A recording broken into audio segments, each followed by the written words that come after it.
पदारे पड़ी बीजेपी दोमुहा नीति दिने जहां गुंडा बोली कहूतिले ताकू आज निज दल को पाछोटी नहीं बीजेपी आउ एवं प्रशांत बीजेपी गेल्हा पुओ चिलिकार विधायक थिबा समय रे बीजेपी नेता गाड़ी चढ़ाइबा भली संगीन अभियोग आसीथिला।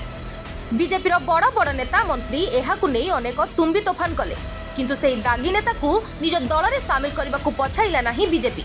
एथिरु अनुमेय जे बीजेपी कथा पानी गार अर्थात बीजेपी कहे गोटे करे गोटे चिंता हुए नहीं। चिलिका सब बेले एक शांतिपूर्ण व्यवस्था को धरिकी चले एवं एक अत्यंत संस्कृति संपन्न अंचल थर विधायक आसला जो भाव में गुंडाराज विभिन्न समय कर चलती निश्चित भाव में आम एक दुर्भाग्यजनक कथा आम समस्त ये गोटे कला इतिहास चिलिका निर्वाचन मंडली ओडिशा प्रदेश ये रही सबुदिन विकास उन्नति एसबू केवल तांको पाई एक राजनैतिक एजेंडा केवल बयानबाजी